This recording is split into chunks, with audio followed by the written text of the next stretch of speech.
Hello, my beautiful Ethiopian, Sudanese, Afro-Latina, Caribbean, mulatto, Creole, Guyanese, biracial, multiracial, light-skinned, dark-skinned, green eyes, blue-eyed, brown-eyed, exotical. Welcome to the Pretty Girl Club. Welcome to the Exoticals United community, where we know how to stay pretty and make them pay that exotical tax. Exoticals have many nicknames. Some people call us the Pretty Girls. Other people call us the Preferences. Some of us are fully black, while others are mixed race. You may be asking yourself, what is an exotical? Well, let me make it simple for you. Mixed race equals exotical.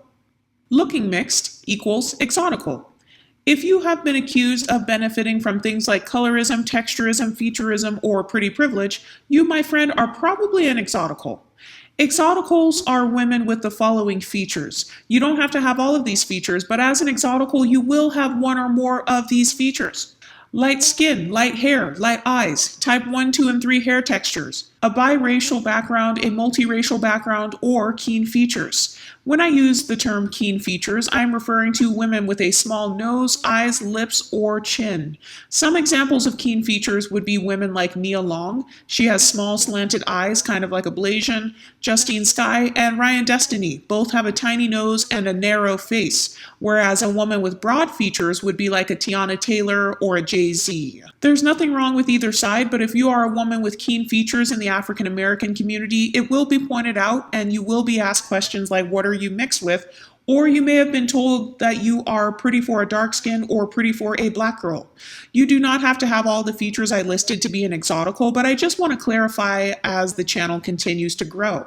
All right, let's get into today's topic. We will be debunking the myths about exoticals created by the false divesters. False divesters are usually African American women who are deeply attracted to black men, but they feel rejected by them. So what do? They create entire YouTube channels to talk crap about black men and the women that they prefer. I'm talking about women like Chrissy, I Am Aloho, and other false black women empowerment YouTube channels. They create entire videos calling black men names and making fun of light-skinned and mixed women being abused, but then as soon as a black man gives them attention, they soak it right up. It's obvious that they really want a black man. Their videos that they create calling black men colorists are just a ploy to get the attention of African American men and take it away from the exoticals. These women think that men don't like them because of their skin color, when in reality, men don't like them because of their masculine and ghetto personalities. All of the women that I just mentioned love calling black men names. Meanwhile, in real life, their boyfriends are black. I honestly don't even know if these women still have boyfriends, but they are very male identified. They tie their self-esteem and self-worth to how much attention they get from men. So having a black boyfriend in real life is not enough. They need the attention from every man on earth to soothe their inferiority complex. Chrissy even made a video about how she cheated on her black fiance with a white man from her apartment complex that she lives in. Chrissy has stated that she is not monogamous, yet she and other women like her get upset when they see men not being monogamous. Do you see the hypocrisy? So they get to be hoes all they want, but if a man passes them up for an exotical and decides to marry an exotical, they get mad and call that man a hoe. Another thing I hear the divestment community saying is that non-black men don't want mixed or light-skinned black women. They only want unambiguous dark-skinned black women. That's completely false. I see exotical women with non-black men all the time. Exoticals can date interracially just like anyone else. So you're telling me that an Asian woman can date a white man, dark-skinned women can date white men, Hispanic women can date white men, but suddenly when it's a light-skinned black woman, no white man will ever want her because he prefers an unambiguous black woman. They're so desperate to try to make exoticals go down in the dating market that they're over here making up entire conspiracy theories as to why men wouldn't like us. Once again, do you see how it always comes back to male attention? They're over here making up lies. They're over here like, rich white men don't even like light-skinned women. They don't want no mixed woman. They want a dark-skinned, unambiguous black woman with 4C hair and acrylic nails. They don't want them red bones. Massa want a black woman. He don't want no house slave. He want a black woman with acrylic nails. Don't nobody want them exoticals. They don't want them mixed women. They mediocre. Brad wants this. We the preferences over here. They make up all these lies and myths about how mixed and light-skinned women age badly, that also couldn't be further from the truth because a lot of mixed and light-skinned women still have melanin. So you're telling me that every non-black man on this earth finds Beyonce and Halle Berry ugly? You're telling me that they all age badly? So you're telling me that every single woman on this earth who is not a dark-skinned, unambiguous black woman with 4C hair ages badly? You're reaching for Pluto on that one. They're grasping at straws. And that's the thing I've noticed is that a lot of these false divesters start all these channels specifically so they can compare themselves to Exoticals and say, see, look, we're finally the preference. Look, my boyfriend is not black.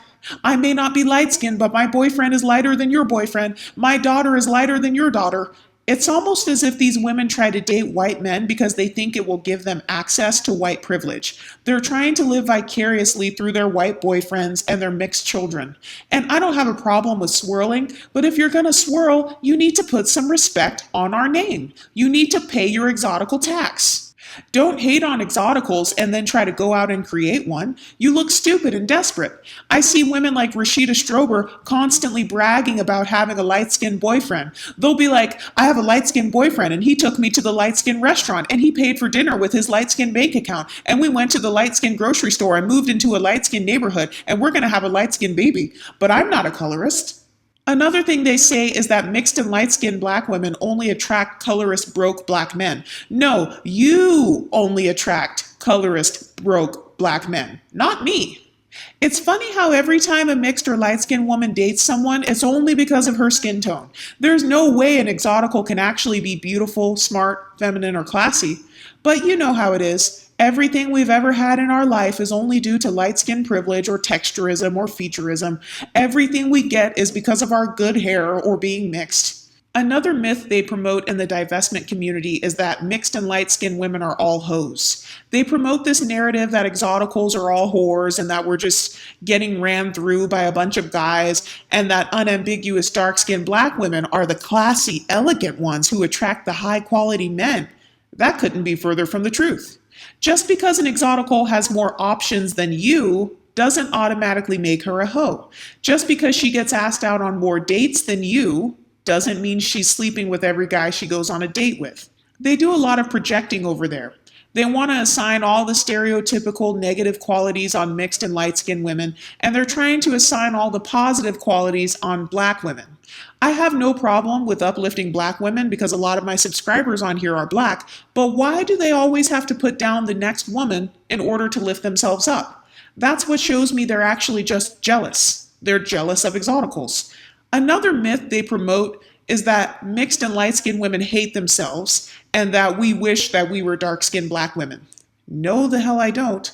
I love myself. I love my phenotype. I love my parents. I love my background. I do not wish that I was a dark-skinned, unambiguous black woman with 4C hair because I don't think that God made a mistake when he created me. This is who I am, and I accept who I am and how I look. I do not want to look like Viola Davis and Whoopi Goldberg and Lupita Nyong'o.